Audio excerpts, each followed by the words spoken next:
Ladies and gentlemen, boys and girls, I am Sam Eagle, and these are some important safety instructions for you. Sam. Teenagers, give them an inch, they swim all over you. Yo, Kermit, my main frog. What is it, Floyd? We're gonna need a couple of more seconds to get this gig swinging. What?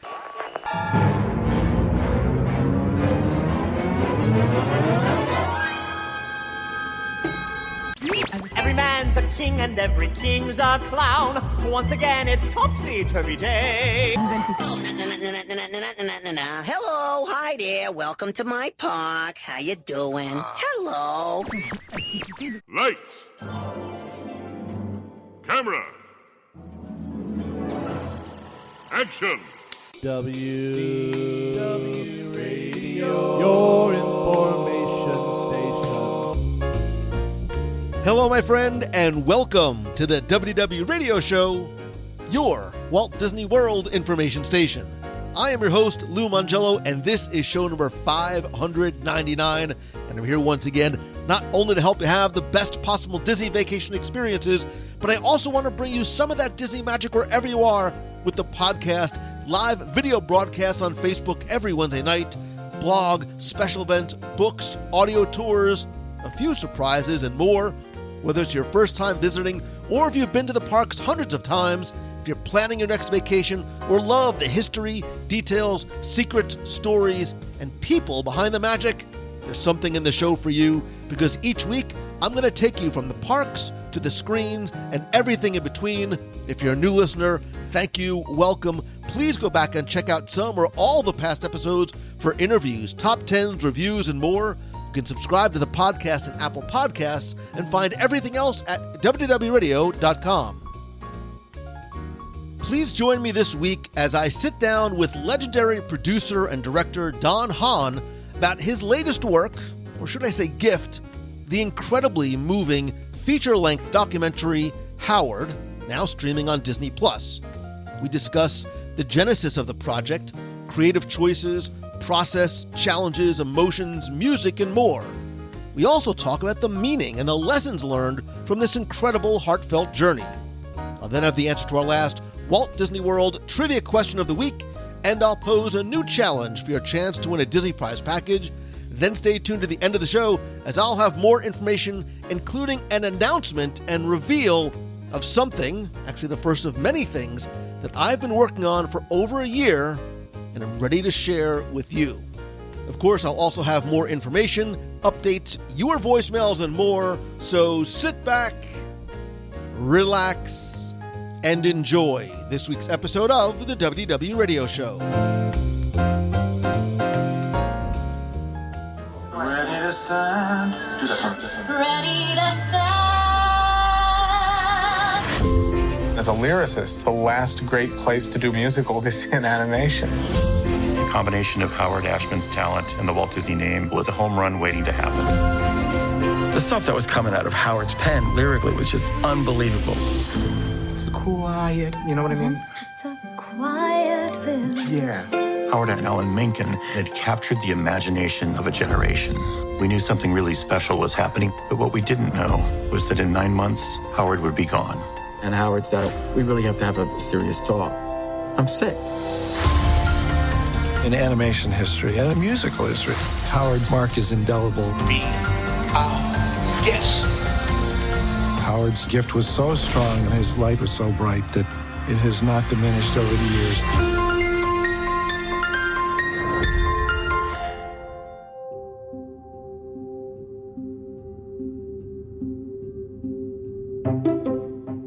The name Don Hahn is synonymous with exceptional storytelling.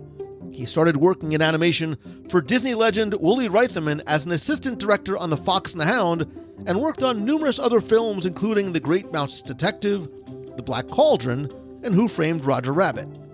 He's produced some of the most successful animated films in recent history, including The Lion King, Hunchback of Notre Dame, and Beauty and the Beast, with Beauty being the first animated film to ever be nominated for the Oscar for Best Picture. And oh, by the way, all 3 of those films were also adapted to stage musicals. His directorial debut in his documentary Waking Sleeping Beauty shed light on Disney's animation renaissance in the 80s and 90s, and by the way, is available on Disney+. And that story, in many ways, continues and expands with Howard, the story of Howard Ashman, which is also now available on Disney+, and which Don also produced. I've previously interviewed Don along with Peter Schneider on show 160 about Waking Sleeping Beauty, and then again sat down with Don in person on show 369 to talk about his film career, including work on Disney Nature and Maleficent. He also shared thoughts on the success of films like Frozen and Tangled, the importance of music, the transition many films have made to Broadway, and how other animated films have transitioned to live action. We also discuss what inspires us, story, and much more. And as Howard debuts on Disney Plus this week, and having watched it myself already more than once, I'm once again excited and sincerely honored to welcome back the one and only Mr. Don Hahn. Don, it's so good to see you again. Thank you. Thank you for having me on. It's always good to see you. And first things first, congratulations on really what is an extraordinary project. I had an opportunity to watch Howard before we spoke today. Fortunately, early enough time to wipe away some of the tears and the happy tears and the sad tears from me. So I'm really excited to chat with you today. Thank you. That means a lot. I appreciate it. So, Don, I know you obviously are a huge fan of documentaries, especially those that shine a light, much as this does, on people who are, as you like to call, sort of heroes of the arts. And I want to start by talking about 2009's Waking Sleeping Beauty, which I believe is required viewing for anybody who is not just a fan of Walt Disney feature animation, but really animation history itself. And while Howard certainly isn't a quote unquote sequel per se, it certainly seems to be a continuation of the foundation that Waking Sleeping Beauty laid.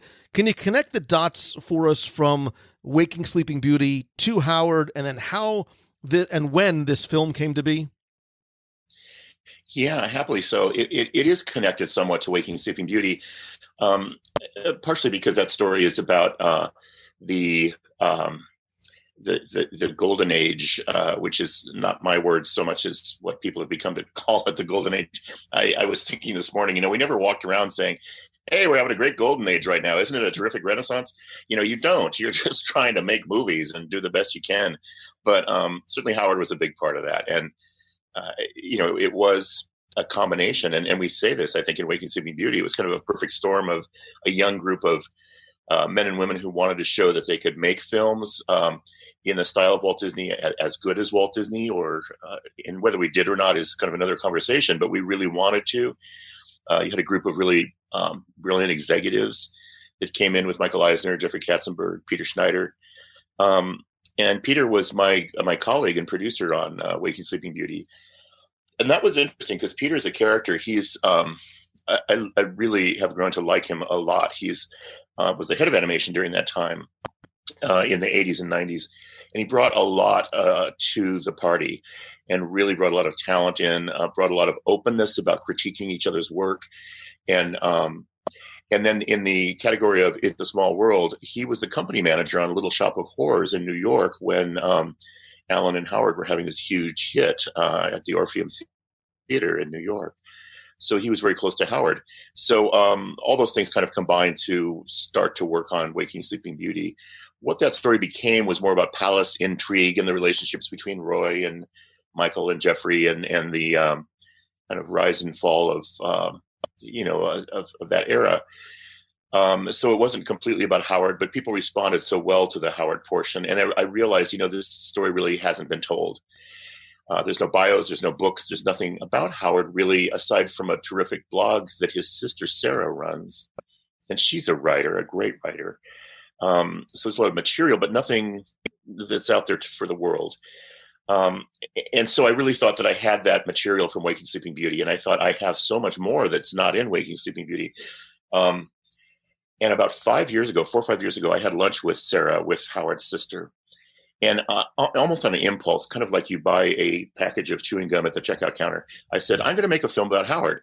And she said, oh, that's so nice. She was very polite, and later told me she didn't quite believe me. But I knew I had to, which is an odd way to say it, but I had to because I felt like I knew him. I knew his story a little bit. I knew where the footage was. I knew his family and admired them and Alan really well. And I thought at least I can pull the components together and try to tell it. I didn't know if it was a short subject or what, but once I started looking at everything and we had hours of material, I thought, I think there's a movie in here and it's a great story. It's a story of, as you hinted at, artistic heroism, which I love making movies like that. I love telling stories about Tyrus Wong or about Mary Blair or those types of people. So that was kind of the genesis of it all. And once I started stringing it together and looking at it, I just thought, what a remarkable man. And with 30 years distance now, I think we can put him into context a little bit more about what he means to musical theater and animation. Yeah, because it's such an overwhelming undertaking to try and tell, to author someone else's life story, especially when they're not with us anymore, to help contribute to it. And so as I was watching and I was sort of thinking about this, I'm like, how do you say I'm the right person to do this, and this is the right time to do it as well? Well, I never assumed, even on Waking Sleeping Beauty, I never assumed I was the director. We actually interviewed a lot of directors for Waking Sleeping Beauty, some really fine, amazing documentarians. And in the end, it was Peter who said, you just do this. And at the time, I had been directing some documentaries. I was reinventing myself a little bit. I was not to get too much into psychotherapy, but I was really trying to envision another chapter in my life after animation. I adore animation and still do, and I love the films that are being made now by Disney and Pixar and other studios. But I wanted a new challenge. So that was almost a accident, kind of slipping into that. And since then, I've just fallen in love with the medium of telling stories in documentary form. So in looking at all that footage, I did not know Howard as well as I thought I did. And I think we've all experienced that. You work with people and you think you know them, but we really don't. So I knew Howard's story on the surface, but once you start talking and digging through the archives, and we really went on a treasure hunt to find bits of audio and radio interviews and anything we could, you find a really interesting, talented, vulnerable guy. He was afraid of, like many creative spirits, afraid of humiliation, unsure of what he was working on sometimes. But then hand in glove with that, he would make these amazing, brave leaps of creativity. Like who else would take 50s girl group rock and roll and pair it with the Roger Corman monster movie? Howard would do that. Or take a precious Danish fairy tale, The Little Mermaid, and pair it with Rastafarian reggae Caribbean music, So those kinds of mashups and adaptations were really natural for Howard. So I love that. Not only is he a brilliant guy, but I could tell the story about his humanity, his vulnerability. And of course, the climax of that, sadly, was his HIV diagnosis. And let's sort of step back for a second, because I think the process of creating a film like this, which is obviously not one where it's, talking heads and you doing interviews, but that process of gathering not just the stories, but the photos and videos had to not only be incredibly time consuming, but I have to assume that not everything that you found would make it in. I mean, do you go in with a set of mental storyboards like an animated feature, or how do you weave all these elements together to craft not just a compelling, but as the end result shows, an incredibly emotionally moving film as well? Well, it's a process, and the start is to pull in good collaborators. So we had an amazing editor in Stephen Yao, and a great producer I've worked with since going back to Fantasia 2000, Laurie Korngable, who's a Disney animation alumni.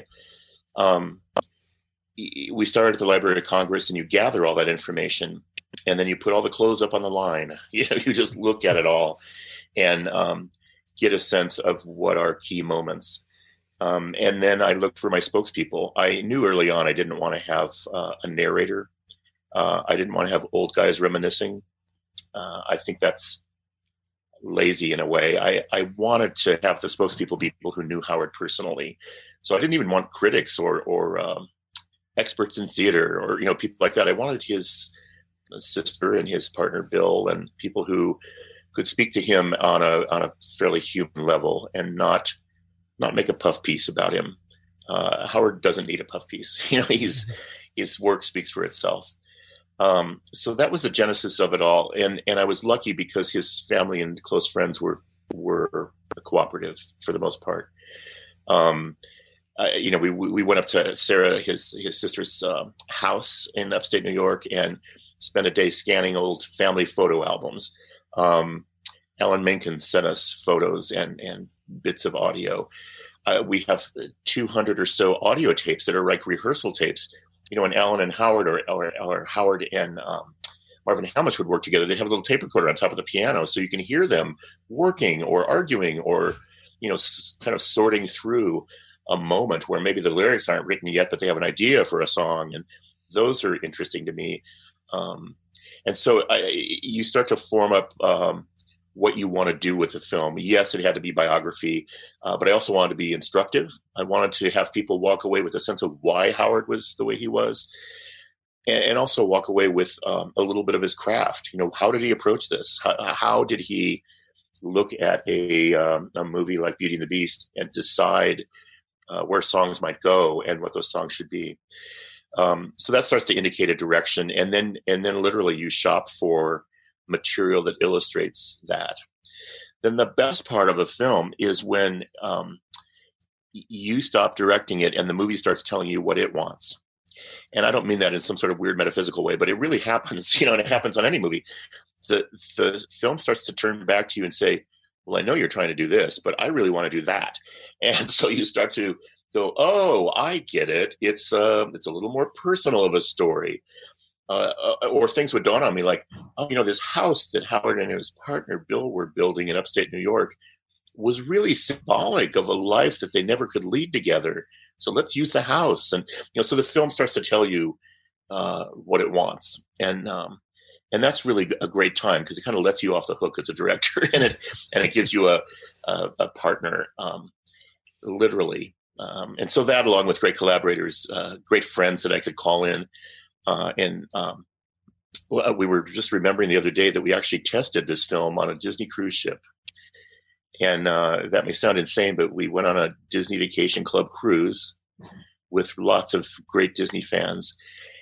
And we screened the movie. This has been over 2 years ago because I wanted an audience response. And I thought, well, it'll be safe because we're away from Wi-Fi and internet out in the middle of the high seas, and we can get a good reaction. And we did. We got, and it was a reaction that was, favorable, but there were moments when the audience was bored or, whatever. So we were able to make some corrections and, had a really great, loyal kind of Disney audience to help us. As you were talking about gathering all of this together, I have to imagine that as wonderful it was probably also difficult in some respects to sit down with his family and his partner and his friends to some degree, because it is so emotional. And you can hear that. The thing that really struck me was how you can feel and hear and sense the emotion without seeing anybody's face as they're talking about it. Yeah, this was the discovery that I still make, which is I think sometimes the theater of the mind is more powerful than we think. It was intimidating sometimes to sit down with Bill, Howard's partner, or with Alan Menken and hear their stories because you're asking them to be very personal about what they experienced. Part of the reason I didn't want to film was I wanted to transport you as an audience member back to that time. So I wanted you to be there literally, somewhat like we did in Waking Sleeping Beauty. And that actually helps because without a camera and lighting and hair and makeup and all the things that a camera crew brings to a situation, people relax more. And after 5 minutes, they forget that they're even being recorded. So we could literally sit down in big, easy chairs with these people and talk for a while, and it allowed them to open up and be more vulnerable, for lack of a better word, about what their feelings were. And that's what humanizes Howard and the people around him, is we all share these feelings. We all share a sense of wonder at his talent or loss at his illness. And those are the kind of interviews that I really look for. And there's something that I love about doing those interviews. Maybe I'm a closet therapist, but I love hearing people's inner feelings because we don't share that enough. And so I was really privileged to be able to sit with the spokespeople in this movie, whether it was Alan or Sarah or whoever, Katzenberg, and be able to hear what they had to say. And it very much comes true. There's a wonderful sense of authenticity and honesty. And look, not everybody is just sitting there just, going on about how wonderful Alan was. And actually, so much of the movie, which I loved and almost wasn't expecting, is Howard telling his own story in his own words, because he was not just a great, songwriter, but such a great storyteller. And the stories that he's able to tell, as he's recording it, not obviously realizing it's going to be the story of his life, is not just about his work and his talent and his legacy, but his personal journey and his personal battles as well. And obviously one of the most impactful parts of the film is looking back at his illness and his passing, and that moment that he discovers that he's HIV positive, and the choices. I was trying to think about that. I actually watched that section again. I went back and watched it again because I thought about the choices that you had to make in terms of taking probably what little you had in terms of photos and videos of that time and that moment, and then sharing that pivotal, really, that night at the 92nd Street Y. Yeah, it's thank you for noticing that. It's frustrating sometimes because you can't always find something to illustrate what you're trying to say. Usually there's a photo or some footage you can use. But we discovered, and Bill discovered, that the night of a terrific presentation Howard and Alan gave about Little Shop of Horrors at the 92nd Street Y, which is a terrific institution in New York City, was the day that Howard was diagnosed. And Bill was, in shock and said, "You can't do this. Obviously, we'll just stay home." And Howard said, "No, I'm going to go do it. We booked it. They're expecting us."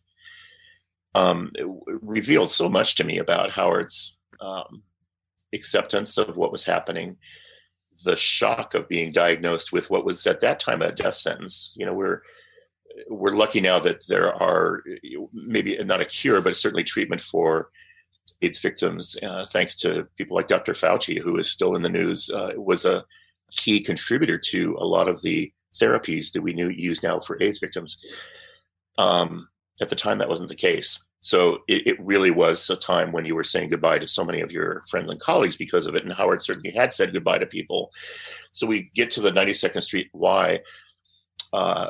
Laurie Korngable, my producer, calls up the 92nd Street Y. No, we didn't videotape anything.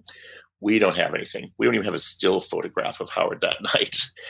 And then after a couple of phone calls, they said, "We finally found an audio tape. Somebody taped it." And we thought, I can't believe that. Can you send it to us? And they did. And we listened, and it was, you can hear it in Howard's voice. He's his usual self. He's funny. He's clever. He's sarcastic. But there's a tiredness in his voice later on when the moderator asks him, what the future of the Broadway musical is. And there's an exhaustion in his voice from years of, writing for Broadway. It just started working with Disney Animation, and it was at a crossroads. And it was some of the most revealing tape in the movie, and I had nothing to illustrate it with. So all I used in the end were still photographs of empty chairs. And again, that was it's Hitchcock. It's the theater of the mind. It's counting on the audience and trusting the audience will fill in the blanks for you. That hearing Howard and seeing an empty chair symbolizes where he was headed, and was that going to be enough? And thankfully it was. We thought of all kinds of solutions. We thought, oh God, should we animate something? Should we do a spectacular computer graphics effect here? Should we, whatever. And thank God for human beings, because we can fill in the blanks, and the audience is smart and can really appreciate that moment with very little there. The same with the end of the movie, which deals sadly with Howard's death. There's nothing to illustrate that. There's no film, there's no footage, there's no audio. All we have is Alan told me the story of him hearing about it in an incredible piece of audio. And I just illustrated it with shots of the sun rising over Manhattan. And I felt like that will be enough, and trusted the audience to fill in the emotion of the moment. And it was brilliant. There was something incredibly haunting about that. But you're right. It allowed us to sort of put all those pieces together. But look, so you mentioned Alan a number of times, and like any film, music is so important to the telling of the story. And I had a chance years ago to interview Alan Menken back on show 196, and we talked a lot about his relationship with Alan. I can't imagine anyone else other than Alan composing the incredible emotional score for this film. And we had no plans to do that. It's a documentary. It was an independent documentary. I started out without any commitment from any studio. And I wanted to keep it that way for a while until I could gather my thoughts about what it should be. And then once it was together, and this is before Disney came on board, I sent it to Alan right before the holidays.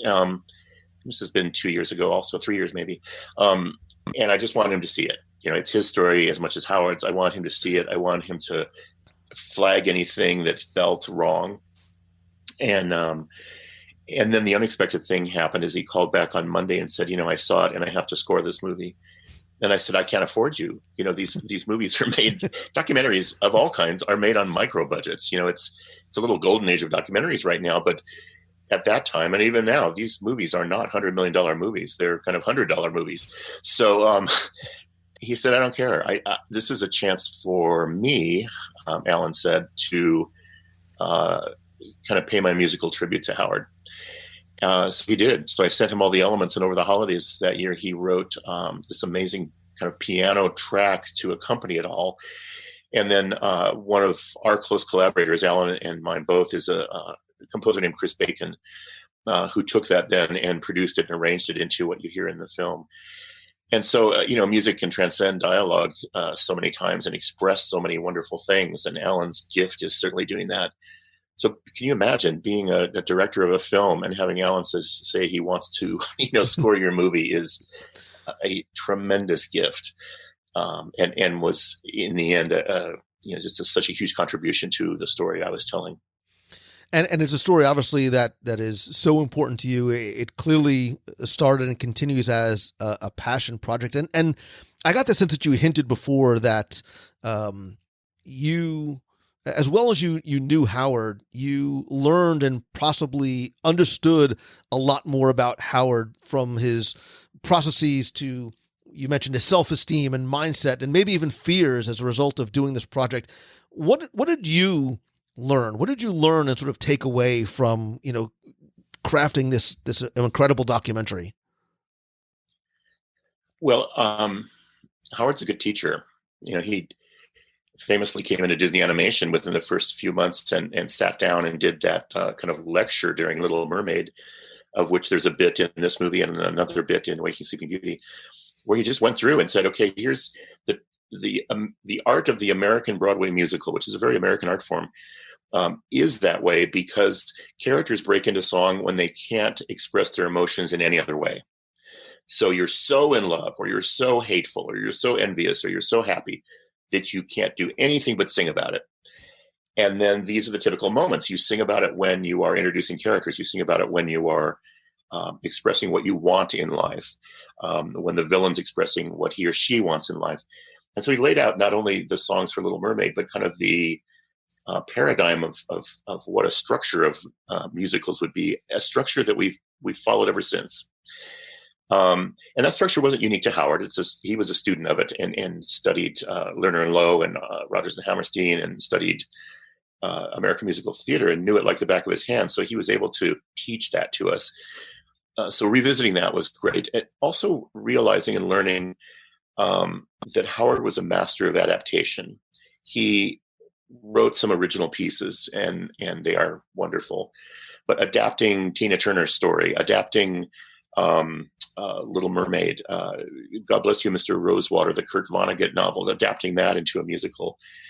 He really thrived on taking someone else's core material and saying, I really love this for what it is. I love Roger Corman because it's so corny and cheesy and low budget, and I think I can do something with that.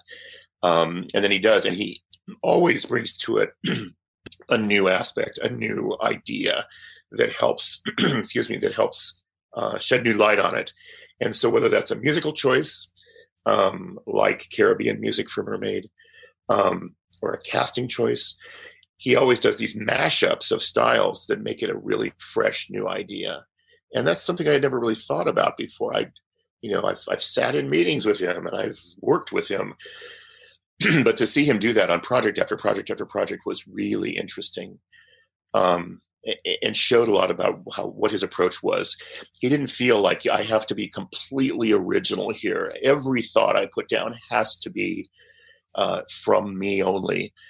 It was the opposite. It was, how can I take a pastiche? How can I take someone else's style? How can I take something that's iconic in literature or music and adapt it and use it to my own purposes? And that was brilliant because it brings a familiarity to it. We sit down and listen to the score of Mermaid or Little Shop, and we're familiar with, 50s girl group, Grease kind of soundtracks. We're familiar with Caribbean music. And so there's a warmth and an accessibility to it already before you've heard the songs. And then, of course, on top of it, he writes these clever lyrics. So Howard was much, much more than a lyricist. He was a dramatist, a director, a book writer, and a teacher. And we were really the beneficiaries of all that. You talked very quickly. You talked about how there's the song for the introduction of the hero and the hero's journey and the villain. I noticed too that there's also a song about food and all of his things too. So I have to imagine we were very much alike. From Les Poissons to Be Our Guest, he always threw a little bit of food in his films as well. Yeah, one of my favorite songs from God Bless You, Mr. Rosewater is a song called Cheese Nips, and it's the host of a party who invites all these people over, and no matter how much of a beautiful spread this society woman puts out, all these people in her town go immediately for the cheese nips. And so the whole lyric is like, what's the deal with cheese nips? No matter what I do, they want the cheese nips mixed with Kraft, sandwich spread. And it's just so delightful. I put it in the movie. I just like, this is Howard at his best. What when we talk about what you took away, you as the creator of the film and the craftsman of the film, what kind of lessons do you want, or do you think maybe viewers are going to take away from Howard the film and Howard the man? Wow.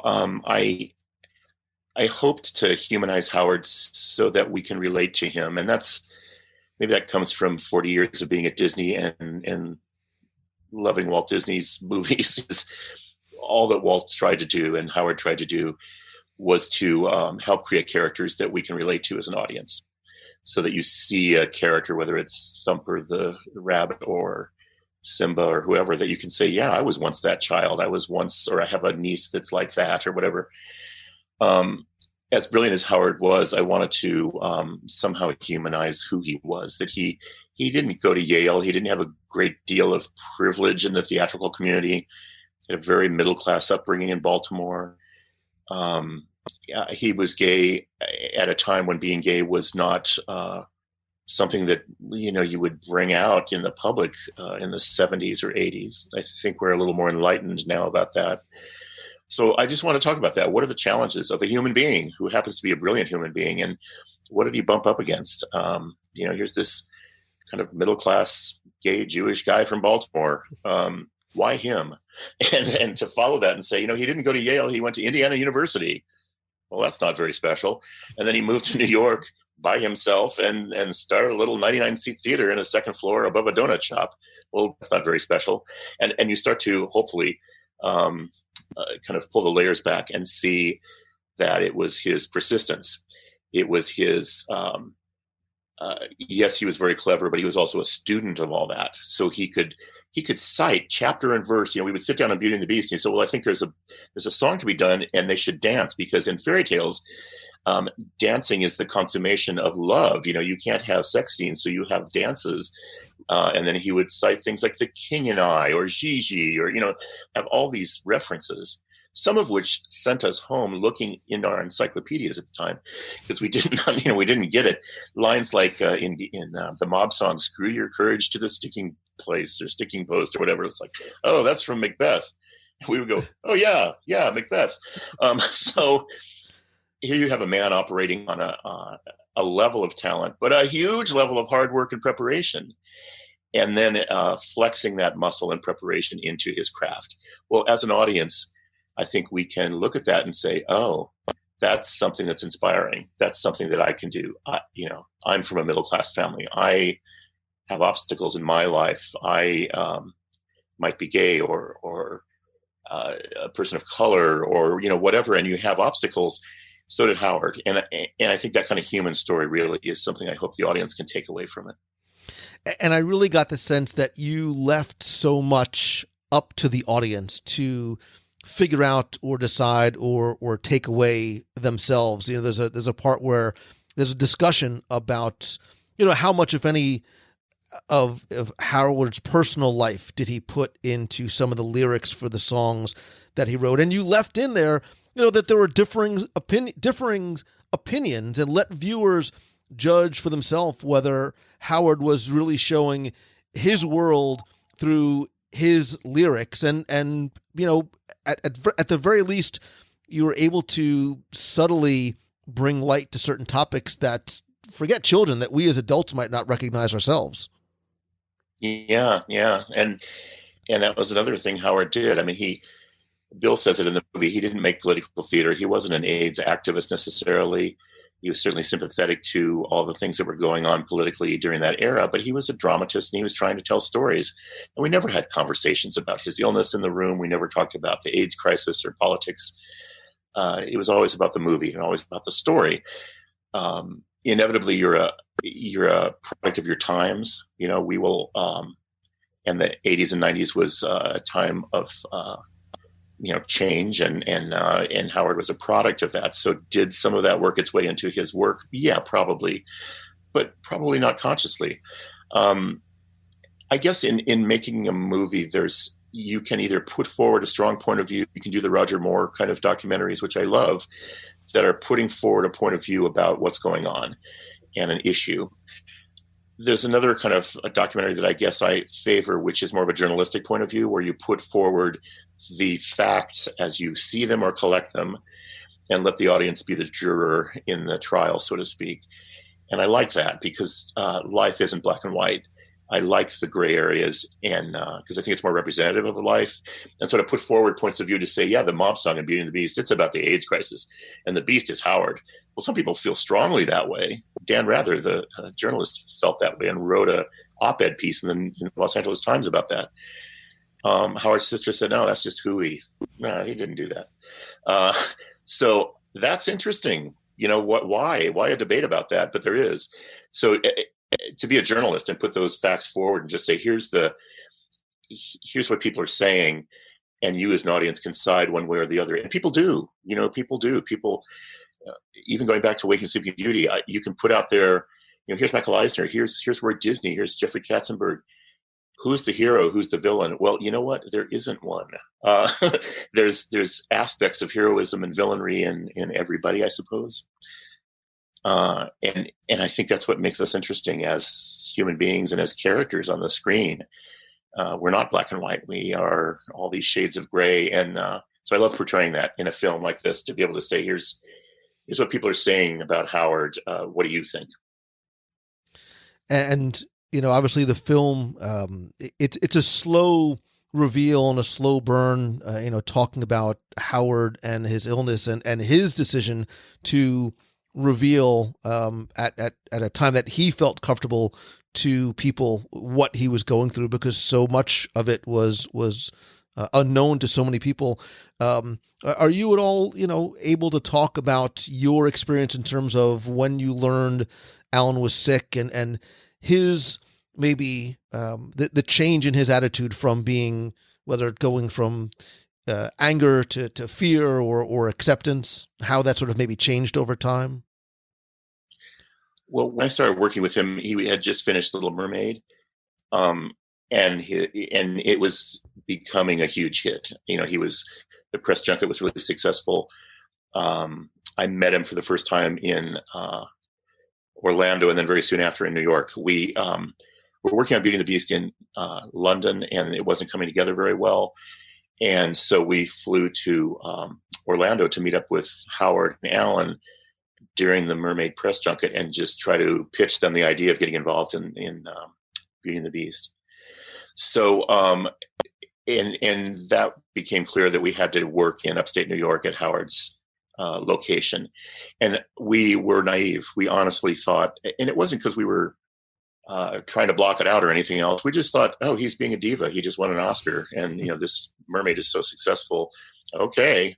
So we picked up everybody, and I got, hotel rooms for everybody at the beautiful Residence Inn in Fishkill, New York. And we set up, there's an upstairs conference room there. The kind of conference room where you'd have a sales meeting about boilers or something like that. And I brought in an electric piano, Howard brought in donuts every morning, and Alan drove over, and we would sit there and work through the story. And sometimes we would pitch boards and say, okay, here's the opening. Belle goes to town. She buys a book. She buys a loaf of bread. She meets Gaston, or walk through moments. And then we would just workshop those all day long. We have this character, this teapot character called Mrs. Chamomile. And eventually we thought it was too hard for kids to pronounce, so we changed it to Mrs. Potts. But she was a character from Upstairs, Downstairs, we thought, kind of this beloved maid, maternal character. Lumiere was called Chandal in the first versions of his songs. So things evolved and changed and moved, and we recorded meetings and demoed things. And that process, we were still unaware of Howard, that anything was wrong. After a while, it was harder and harder for him even to meet. And then it became obvious he was losing weight and wearing suspenders and just looking not like himself. So that news was sobering. And I think it's like with any of us, we're unfortunately living through a pandemic now where if you hear someone comes down with COVID, you're like shocked about it. And you can't help but wish them the best. And it's a shocking reveal, and it was at the time. But we still worked. We still dove in. We still worked with him and still finished the movie. Even though he never saw the completed movie, we still worked through all the songs and had a good sense of what it was before he passed. So, part of it was just naivety on our part. And then when you do find out, he, in a funny way, he became somewhat gentler towards the end of his life, somewhat more less argumentative. He wasn't an argumentative guy, but he was not afraid of expressing his opinion or throwing the occasional ashtray. So he was very clear about what he wanted. Still was as he got sicker, but gently about how he expressed himself. And obviously we felt a lot of empathy for him and what he must have been going through. And now looking back 30 years, it just seems impossible. It's like, how did this guy do all this? And that lends some heroism to his story on top of it all. Yeah, and Howard does not end in for me, it did not end in a sad way, because Howard's work continues to live on in films that he touched and live action and stage productions on land and on sea. What do you think, looking back or looking down, Howard might say about his legacy and the things that he created during that time? I don't know. I think he probably would have been self-effacing about it. He was incredibly proud of Little Shop and even more so about Mermaid. but he was always very like, oh, I'm not sure this is that good. And, gosh, I hope the audience likes it. With this much distance, who knows what he might say about it all. And I certainly tried not to think about what he might say about making a film about him. So I think he'd be humbled. I think he'd be really humbled by the audience response, because I know he was about Little Shop. Little Shop opened in all these countries around the world. Within 5 years, there was a movie about Little Shop, and there was the companies playing all over behind the Iron Curtain at the time. There was a company opening in Japan, and it was having this huge success, about this little story that he hatched in this little 99-seat theater. So he was thrilled with that success, and I think still humbled by the audience reaction.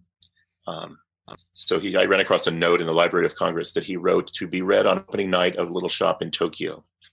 And it thanked everyone for coming and told them, I hope you enjoy the story. And perhaps this can finally be a little payback for all the hours that I've enjoyed Godzilla and Rodan movies. So that says a lot about who Howard was. Well, I think he would be so incredibly, like you said, not just humbled, but proud, just as you should be. The reviews are starting to come in. New York Times critics pick today. I think it is nothing short of required viewing for any fan, whether it be of musical theater, of Disney animation. And I, from a personal level, Don, I cannot thank you enough for, again, continuing to not just tell stories in such a remarkable way, but bring to light so many of the people whose work that we might know, but we might not necessarily know the people behind it. Howard is on Disney Plus right now. I cannot recommend it highly enough, and I cannot thank you, Don, and everybody who helped to put this film together. So thanks, Lou. That means a lot to me, coming from you especially. I've always been a fan, as you know, of what you do. So I appreciate that very much. Thanks so much.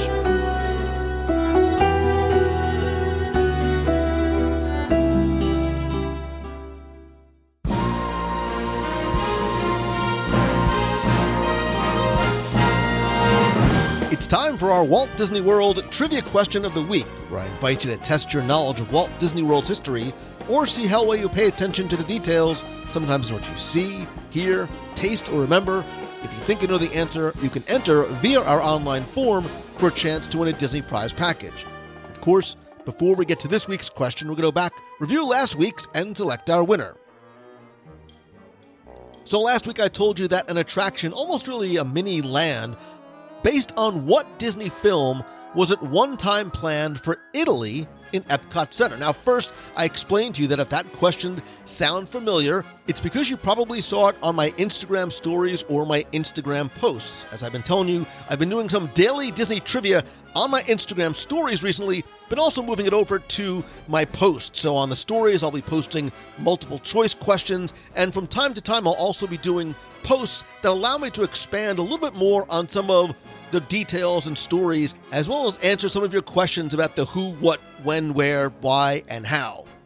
And the answer to last week's question is Pinocchio. Because did you know that at one time there were actually plans for not just a Pinocchio attraction, but a Pinocchio village in Italy, complete with shows, attractions, and yes, maybe even a restaurant. So it would have been much more than a ride with, Stromboli and Tobacco Road, but in fact, we would have been treated to an entire Tuscany-themed area of Italy. Now, there was and still is plenty of room behind the pavilion, so you never know what the future might hold. I'd be totally curious to know if you would like to see a Pinocchio attraction in Italy, or maybe do you prefer less characters and movie tie-ins in this part of the park? Is Pinocchio, for you, still relevant enough? I'll post this question in our community on Facebook. Ask you to answer it there and share your thoughts at wdwradio.com/community. But last week's winner, randomly selected, is Bella Jolson. So Bella, congratulations. Use the online form on the site, so I have your shipping address. I will get your prize package out to you right away. If you played last week and didn't win, that's okay, because here's your next chance to enter in this week's Walt Disney World Trivia Challenge. So this week, we're going to go from Italy and Epcot to Liberty Square in Magic Kingdom, one of my favorite lands just to wander, explore, and really take in so much of the detail and both real and imagined history. And like many of the lands, both in Magic Kingdom and throughout the parks, there are quote-unquote real inhabitants that occupy the shops and the homes. And if you look very carefully, you might just find where they live, work, and play. So this week, I want you to tell me, what is the name of the instructor who gives music and voice lessons, by appointment only, in Liberty Square? Now, you have until Sunday, August 16th at 11:59 p.m. to go to WDW Radio.com, click on this week's podcast. There you'll find the entry form. And this week, you're playing for my 102 Ways to Save Money for an at Walt Disney World book, all 7 of my digital audio walking tours of Magic Kingdom, all of which, by the way, still on sale for just $10 at the stop on WDWRadio.com. I'm going to send you a WDW Radio vinyl sticker, a Magic Band cover, and a mystery prize from my personal collection. I'm in the process of taking a lot of things I've been collecting for more than 4 decades, really, that have been just sitting in my closet, on my shelves, or in my garage, and the time has come to start sharing them with you, who can hopefully have more space to display them than I do. So I have new auctions every Sunday, 9 p.m. Eastern at WDWRadio.com. They all start at $1, no reserve, and start and end at 9 p.m. Eastern. Everything from vintage Walt Disney World, documents, artwork, memorabilia, collectibles. I've got some Star Wars stuff in there as well. Again, you can find them all at WDWRadio.com/eBay, start and end 9 p.m. Eastern. So that's what's good. One of those is going to be pulled from that eBay collection, going to go into your mystery prize package. So good luck and have fun.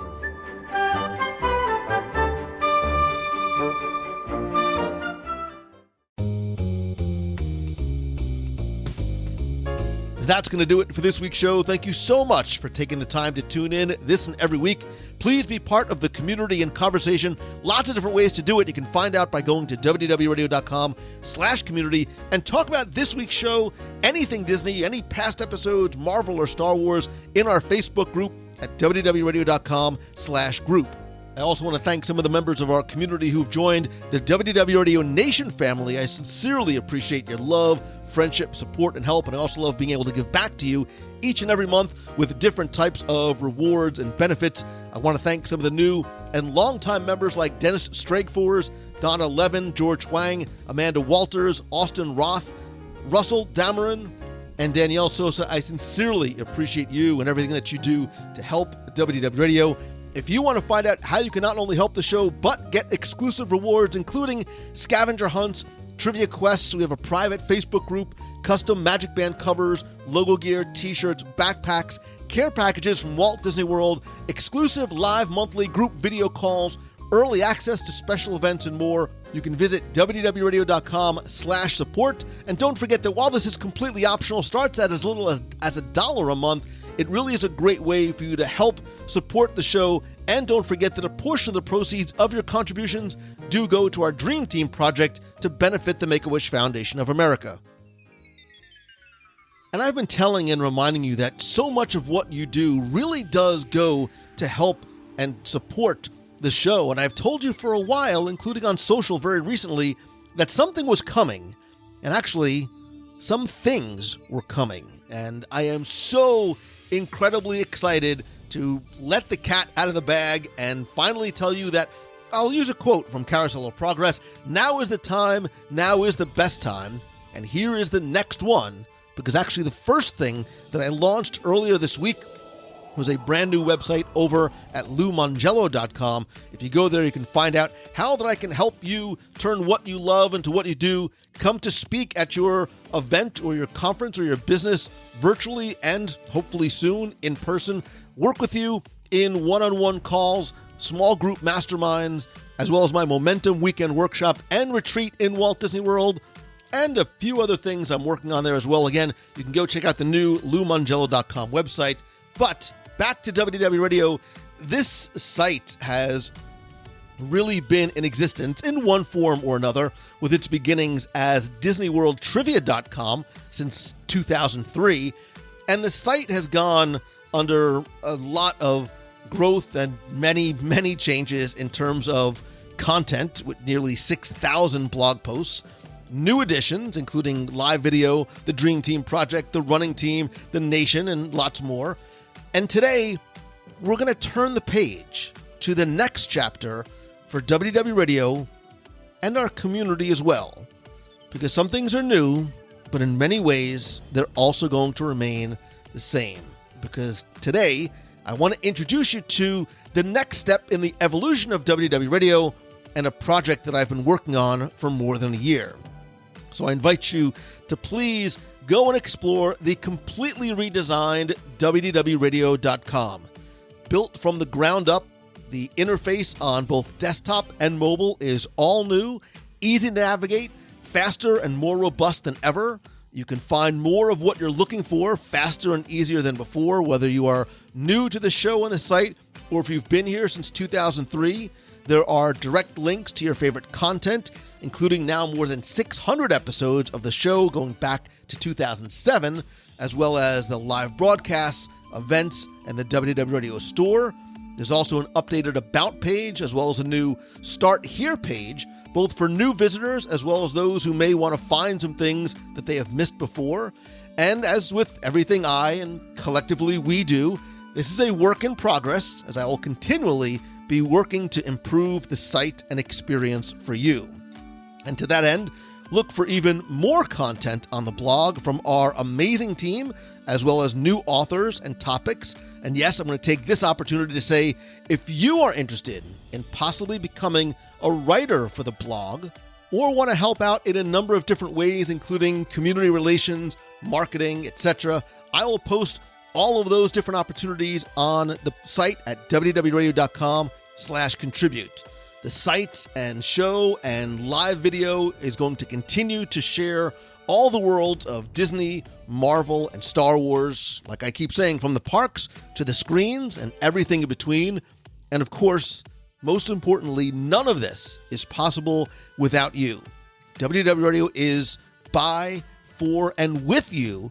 And you, to me, are such an incredibly valuable member of our community. And you are a member of the community, whether you listen to the show, whether you engage in the group on Facebook, with me on social. If you are a member of the WDW Radio running team, which you can again find out more by visiting www.radio.com/run. You watch live, you come to events, you engage on social, whatever it might be. And speaking of community, there's a slight change there too, in name only. Because the quote-unquote home and name for our community has, for more than a decade, been affectionately referred to as the Box People. And a lot of people ask me, what does that mean? Where did it come from? It actually came from when I first started live broadcasting video from my laptop back in 2007. Live streaming was very much in its infancy. And at one time, somebody asked me at an event who I was talking to on my computer. I was standing there with my laptop and my webcam and my 3G card, and I'm talking back and forth by myself to the computer. And when this person asked me at the event who I was talking to, I pointed to my laptop and referred to the people who were watching there, that there's all these people watching inside this box. Well, that name stuck, and you sort of latched onto it, and the Box People were literally and figuratively born at that moment. But I've always said that, I only built the clubhouse, and you populate it. You call it home, invite your friends, play, share, and live here. And that's why I think the name is so appropriate, because wherever it may live, be it on our Facebook group, originally on our discussion forums, or maybe eventually somewhere else, you are the community. And this is our clubhouse. Where we actually sort of plant the stake doesn't really matter. And with that, the WDW Radio Clubhouse is going to be the new name for our Facebook group. Now, look, you will always be a member of the Box People. You still live in these boxes, both in my hands, on my desk, and as I go out to the parks and elsewhere. So it's always the Box People, but we're going to call it now the WDW Radio Clubhouse is going to be the new name of the group on Facebook. You can still get to it by going to wdwradio.com/community. That'll show you all the different ways to be part of the community, but you can go directly there by going to wdwradio.com/group. I didn't change the URL, so don't worry, there's not going to be any broken links for you. So that's it for now anyway. I have a few other irons in the fire and projects I've been secretly working on and will reveal to you soon. But in the meantime, I want you to know and remember that everything I do it for you. And I mean that sincerely. It is not a line. It is something that I truly believe. And all I ask in return is that you continue to enjoy the show and site. And hopefully it brings you happiness and it has a positive impact on you. And that you please pay that forward and spread the word. And invite others to join the community, listen to the show, and as always, and most importantly, that you choose the good and be a shining light and examples to others. I believe that positivity is contagious. That's why this community is so special, because the people who are there for the right reasons. They're there because their friends invite them into it. I don't market it. I don't do any sales funnel and I don't pay for ads and stuff because I want the people to be there for the right reasons. And that's why it is such a warm, welcoming, family-friendly, and to me, very, very special place. So thank you so much for making WDW Radio your home and all that you've done for me and more importantly, for each other. I love and appreciate you. If there's anything you need from me, just ask me, okay? Because I am here to help you any way that I can. And there's always one more little thing, because if you saw my very cryptic social post this week, I said that not just something is coming, but some things were coming. And I'm not finished yet, so stay tuned. But in the meantime, I want to keep the conversation going, so please connect with me on social. I am at Lou Mangello on Twitter, Instagram, Pinterest, LinkedIn. Don't forget to like the WDW Radio page on Facebook, as well as join the group at facebook.com/WDW Radio. And again, none of this is possible without you and your help and support. And speaking of which, I have to give huge thanks and credit to Mouse Fan Travel. They have been not just a sponsor, but a partner, but really a friend of WDW Radio for more than a decade. You've heard me say it before. It's the travel agency that I recommend because it's who I've used and, more importantly, who I trust for you, my friend, wherever you are planning to go, whether it's a Disney destination or anywhere on the planet. You can visit them at mousefantravel.com for a free, no-obligation quote, and you can learn more about them and my relationship with Mousefan Travel by going to the homepage of WDWRadio.com.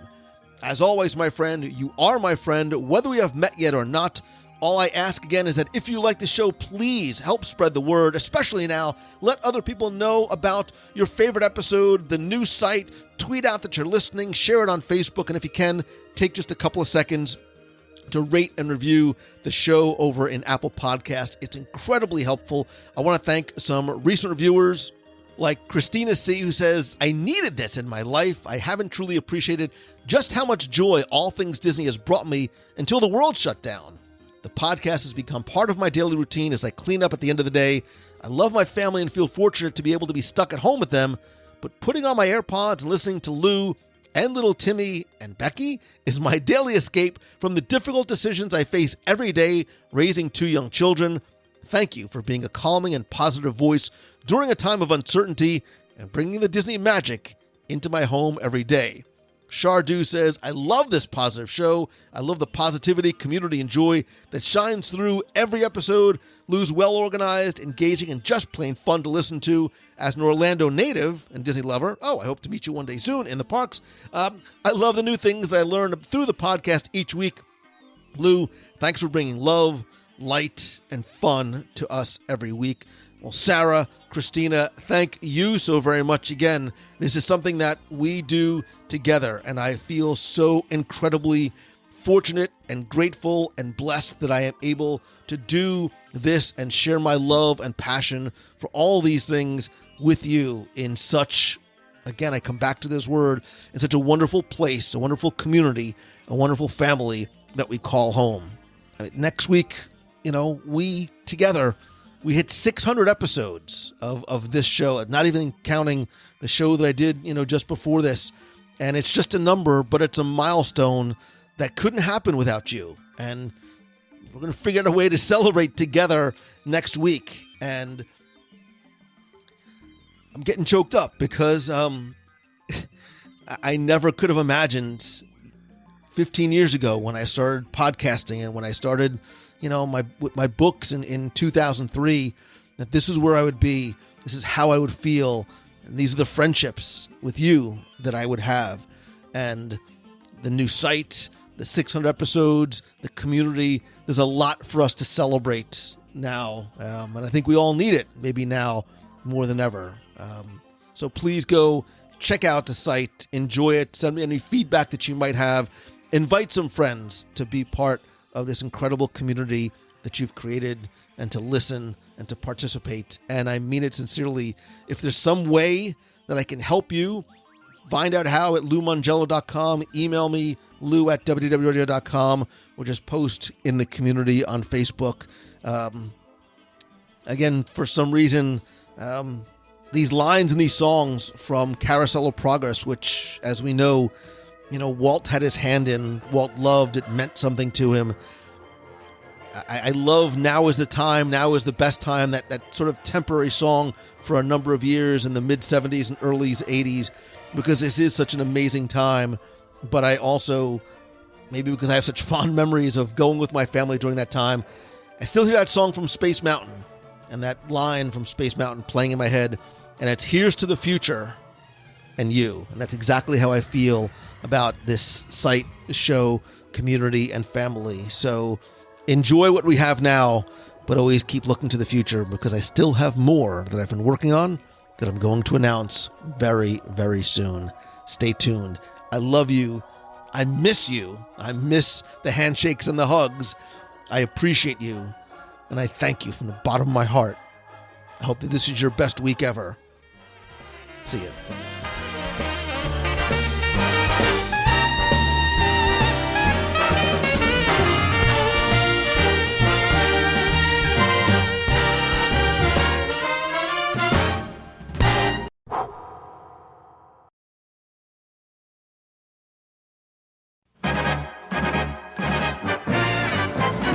Here's to